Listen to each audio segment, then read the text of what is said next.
सियावर रामचंद्र की जय। भक्त तुलसीदास की जय। आज हम वह प्रसंग आपको सुना रहे हैं जब सुग्रीव और बाल दोनों भाई आपस में लड़ रहे हैं। प्रभु वहां पे विराजमान हैं।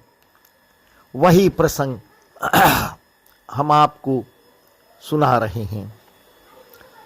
प्रभु श्री राम के कहने पर सुग्रीव जाके बाली को ललकारते हैं। बाली ललकार सुनकर सह नहीं पाता और आपस में दोनों भाई युद्ध करते हैं, जिसमें बाली जो है मारा जाता है। अस्कई चला महाअभिमानी तिन समान सुग्रीव वही जाने भिरेउ भव बाली अति तरजा मुठिका मारी महाधुनि गरजा। तब सुग्रीव विकल हई भागा मुष्टि प्रहार वज्र समूलागा।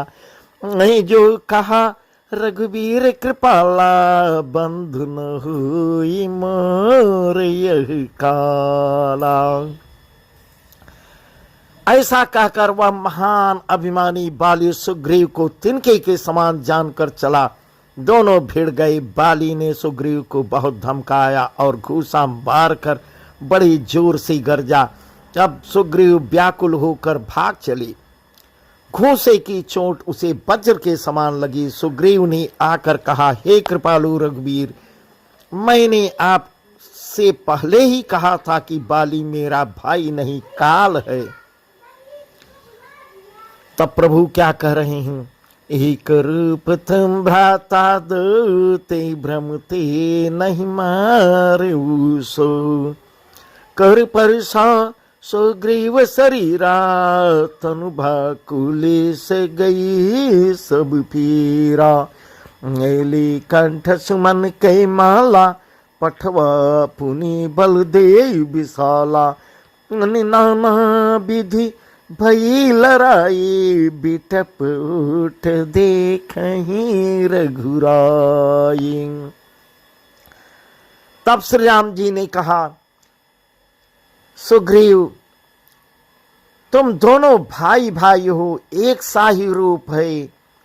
इधर प्रभु ये भी सोच रहे हैं कि भाई भाई हो सकता है आपस में मिल जाएं। इस भ्रम में मैंने उसको नहीं मारा। फिर श्री राम जी ने सुग्रीव के शरीर को हाथ से स्पर्श किया, जिससे उसका शरीर वज्र के समान हो गया और सारी पीड़ा जाती रही। तब श्री राम जी ने सुग्रीव के गले में फूलों की माला डाल दी और फिर उसे बड़ा भारी बल देकर फिर भेजा। दोनों में पुनः अनेक प्रकार से युद्ध। श्री रघुनाथ जी वृक्ष की आड़ से सब देख रहे हैं।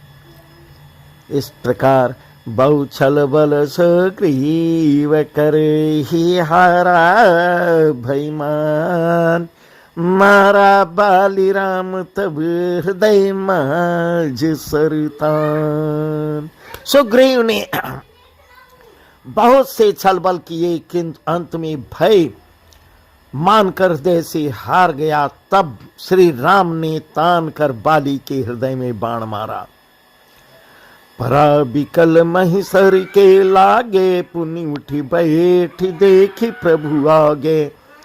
परा बिकल महिषर के लागे पुनि उठी बैठी देखी प्रभु आगे। श्याम गात सिर जटा बनाए अरुण नयन सर चाप चढ़ाए। पुनि पुनि चितई चरण चित दीना सुफल जन्म माना प्रभु चीना। हृदय प्रीति मुख बचन कठोरा बोला चितई राम की ओरा। दान लगते ही बाली व्याकुल होकर पृथ्वी पर गिर पड़ा, किंतु प्रभु श्री रामचंद्र जी को आगे देख कर वह फिर उठ बैठा। भगवान का श्याम शरीर है, सिर पर जटा बनाए हैं, लाल नेत्र है, बाण लिए हैं और धनुष चढ़ाए हैं। बाली ने बार बार भगवान की ओर देखकर चित्त को उनके चरणों में लगा रहा है। प्रभु को पहचान कर उसने अपना जन्म सफल मान। इस प्रकार तुलसीदास जी लिख रहे हैं। उसके हृदय में इतनी प्रीति थी, पर मुख से कठोर वचन बोलते हुए श्री रामचंद्र जी की ओर देखकर बोला, धर्म हेतु अवतरे गोसाई, मारे मोहि व्याध की नाई। मैं बैरी सुग्रीव प्यारा, यव गुण कवन नाथ मुहि मारा। कहता है, हे गोसाई, आपने धर्म की रक्षा के लिए अवतार लिया है और मुझे व्याध की तरह छिप कर मार रहे हैं। मैं बैरी और सुग्रीव आपको प्यारा हो गया। हे नाथ, किस दोष से आपने मुझे मारा है वह तो बताइए। तब प्रभु क्या कहती हैं, अनुज बधु भगनी सुत नारी, सुन सठ कन्या समय चौरी। अनुज बधु भगनी सुत नारी, सुन सठ कन्या समय चारी। नहीं को दृष्टि बिलह के जोई, ताई बधे कछु पापन हुई। अब श्री राम जी क्या उत्तर देते हैं, हे मूर्ख सुन, छोटे भाई की स्त्री, बहन, पुत्र की स्त्री और कन्या, ये चारों समान होती हैं। इनको जो कोई बुरी दृष्टि से देखता है उसे मारने में कुछ भी पाप नहीं होता। इस प्रकार प्रभु कह रहे हैं। मोड़ तो ही अतिशय अभिमाना, नारी सिखावन कर सिन काना। मम भुज बल आश्रित तेहि जानी, मारा चह सी अधम अभिमानी।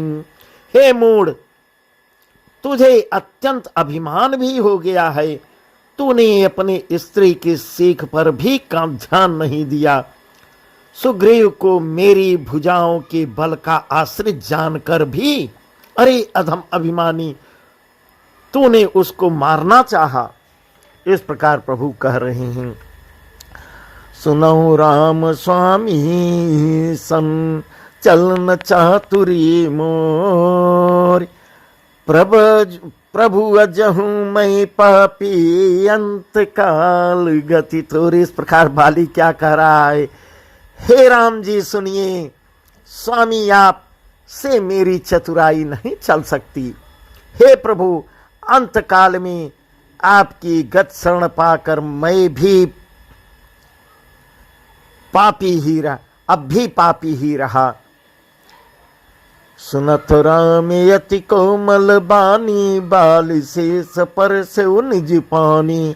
अचल करऊं तन राखऊं प्राणा, बाली कहा सुन कृपा निधाना।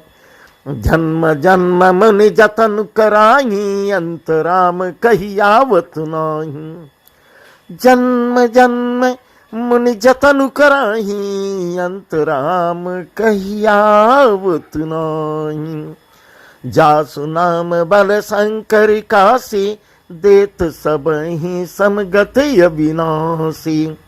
मम लोचन गोचर सोयावा, बहुरी की प्रभु अस बनी ही बनावा। बाल की अत्यंत कोमल वाणी सुनकर श्री राम जी ने उसके सिर को अपने हाथ से स्पर्श किया और कहा, हे मैं तुम्हारे शरीर को अचल कर देता हूं, तुम प्राणों को भी रखो। बाली ने कहा, हे कृपा निधान सुनिए, मुनिगण इस प्रकार कहते हैं, जन्म जन्म में प्रत्येक जन्म में अनेकों प्रकार का साधन करते रहते हैं, फिर भी अंत काल में उन्हें राम नाम नहीं आता। उनके मुख से राम नाम निकलता ही नहीं। जिनके नाम के बल से शंकर जी काशी में सबको समान रूप से अविनाशी गति मुक्ति देते हैं, वह श्री राम जी स्वयं मेरे नेत्रों के सामने खड़े हैं। हे प्रभु, ऐसा संजोग क्या फिर कभी बन पड़ेगा? इस प्रकार बाली जो है कह रहा है। सो नयन गोचर जासु गुण नित नेति कहि श्रुति गावहीं। जिति पवन मन गो निरस करि मुनि ध्यान कबहु कपावहीं। मोहि जान यति अभिमान बस प्रभु कहु राखु शरीरहि। अस कवन सठ हठ काट सुर तर बारी करी बबूरही। इस प्रकार बाली के ज्ञान की प्रशंसा की जाए तो श्रुतियां नेति नेति कहकर निरंतर जिनका गुणगान करती रहती हैं तथा प्राण और मन को जीत कर एवं इंद्रियों को बेसियों के रस से सर्वथा नीरस बनाकर मुनिगण ध्यान में जिनकी कभी ही झलक पाते हैं, वे ही प्रभु आप साक्षात मेरे सामने हैं। आपने मुझे अत्यंत अभिमानवश जानकर यह कहा कि तुम अपनी शरीर रख लो, परंतु ऐसा कौन मूर्ख होगा जो हठ पूर्वक कल्प वृक्ष को काटकर उससे बबूर के बाल लगावेगा, अर्थात पूर्ण काम बना देने वाले आपको छोड़कर आपसे इस नश्वर शरीर की रक्षा चाहेगा। इस प्रकार बाली प्रभु से कह रहा है। अब नाथ करी करुणा बिलो कहूँ देहूँ जो बर मागऊ। जहि जोनि जन्मो कर्म बस तह राम पद अनुरागऊ। यह तनय मम सम बिनय बल कल्याण प्रद प्रभु लीजिए। गहि बाह सुर नर नाह आपन दास अंगद कीजिए। इस प्रकार प्रभु से विनय विनती करता हुआ कहता है, हे नाथ अब मुझ पर दया दृष्टि कीजिए और मैं जो वर मांगता हूं उसे दीजिए। मैं कर्म बस जिस योनि में जन्म लूं वहीं राम जी आपके चरणों में प्रेम करूं। इस प्रकार का वरदान मांग रहा है प्रभु से। हे कल्याणप्रद प्रभु, यह मेरा पुत्र अंगद विनय और बल में मेरे ही समान है, इसको स्वीकार कर लीजिए। प्रभु अपना दास बनाइए और हे देवता और मनुष्यों के नाथ बाह पकड़कर इसे अपना दास बनाइए। इस प्रकार बाली प्रभु से कह रहा है। राम चरण दृढ़ प्रीति करी बाल कीन्ह तनु त्याग। सुमन माल जिमि कंठ ते गिरई गिरत न जानई नाग। श्री राम जी के चरणों में दृढ़ प्रीति करके बाली ने शरीर को वैसे ही आसानी से त्याग दिया जैसे हाथी अपने गले से फूलों की माला का गिरना नहीं जानता। राम बाली निज धाम पठावा नगर लग सब व्याकुल धावा। न नाना विधि बिलाप कर तारा छूटे के सन देह समारा। तारा बिकल देखी रघुराया दीन ज्ञान हरिलीनी माया। छेती जल पावक गगन समीरा पंचर चेत यति अधम शरीरा। श्री राम जी ने बाली को अपने परम धाम को भेज दिया। नगर के सब लोग व्याकुल होकर दौड़े। बाल की स्त्री तारा अनेकों प्रकार से विलाप करने लगी। उसके बाल बिखरे हुए हैं और देह की संभाल नहीं है। तारा को व्याकुल देखकर श्री रघुनाथ जी उसे ज्ञान दे रहे हैं और उसकी माया अज्ञान को हर लिया। उन्होंने कहा, पृथ्वी जल अग्नि आकाश और वायु इन 5 तत्वों से यह अत्यंत अधम शरीर रचा गया है। प्रगट सो तनु तव यागे सोवा। जीवनीत कहीं लगी तुम रोवा। उपजा ज्ञान चरण तब लागे। लेने से परम भगति बर मांगे। मादार ज्योतिष की नाई सबई नचावत राम गोसाई। तब सुग्रीव वहीं आय सुदीना। मृतक कर्म विधिवत सब कीना। वह शरीर तो प्रत्यक्ष तुम्हारे सामने पड़ा हुआ है, सोया हुआ है, तारा से कह रहे हैं, और जीवन नित्य है। फिर तुम किसके लिए रो रही हो? जब ज्ञान उत्पन्न हुआ तब वह भगवान के चरणों में लगी और उसने परम भक्ति का वर मांगा। शिव जी इस प्रकार कह रहे हैं, हे उमा, स्वामी श्री राम जी सबको कठपुतली की तरह नचाते हैं। तदंतर श्री राम जी ने सुग्रीव को आज्ञा दिया और सुग्रीव ने विधि पूर्वक बाली के मृतक शरीर का क्रियाकर्म किया। राम कहाँ अनुजहि समझाये, राजदेव सुग्रीव वहीं जाए। रघुपति चरण नाहि करि माथा, चले सकल प्रेरित रघुनाथा।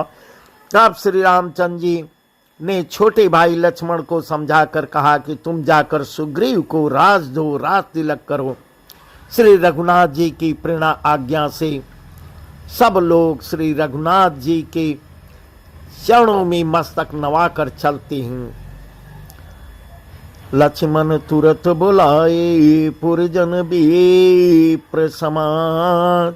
राजुदीन सुग्रीव कहे, अंगद कहे जुरा।